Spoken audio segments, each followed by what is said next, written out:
Okay, everybody, Matt Carpenter checking in once again here. What I want to talk about today is how to best negotiate or appeal for additional need-based financial aid due to COVID-related circumstances, right? So many of us were really impacted by this pandemic, and our incomes don't look anything like 2019 tax returns, right? 2019 was a different reality for so many of us than 2020 and certainly 2021 and perhaps even moving forward. So what is the best thing that we can do to illustrate this to these colleges that are technically only looking at 2019? Well, the most important piece of documentation that we can provide is tax returns. Okay, our 2019 taxes were what they were. But if that was a much different scenario than what we're looking at, we want to make sure that we show them 2020 tax returns.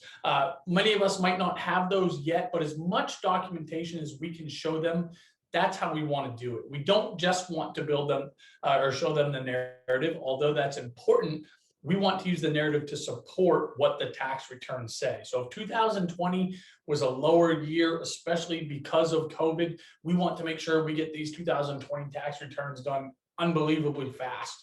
And if we can't do it, if we're kind of at the mercy of our CPA or waiting for other documentation, K-1s or 1099s, whatever it happens to be, let's at least show them a draft of our tax returns, or our W-2s, or any type of earnings statements. Any actual documentation is what's going to allow these colleges to move the needle in your favor. Now, if we're really not seeing the fallout to 2021, obviously we're not going to have anything to show them in terms of W-2s or tax returns for this calendar year, but we could at least make a forecast or show year-to-date earnings compared to previous years. Again, anything that has actual documentation, hard numbers that we can show these colleges is going to maximize our odds of a successful appeal and hopefully have it be supported by some narrative.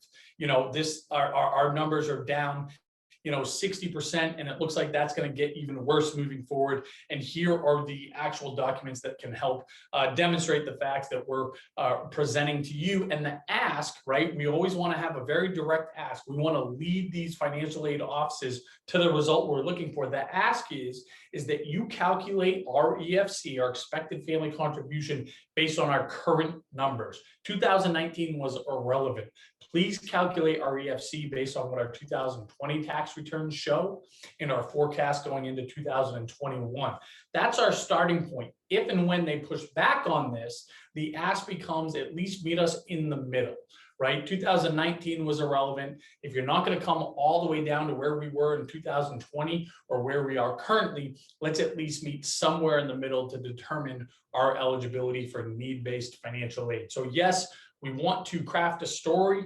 We want to make sure there is some color that these colleges see, but what's really going to dictate how much or if the needle moves is actual documentation that we can show these colleges, and most importantly, the tax returns, the W-2s, the earnings statements. If we lost a job, we're going to want to be able to verify that as well. So, so many of us are struggling with this pandemic, and we want to make sure that we pull some silver lining from that. And potentially getting more money from these colleges than whatever we received initially is a way that we can use at least some positive out of these really tough times for so many of you out there. So as always, lean on us as a resource, and we wish you luck in negotiating for more money.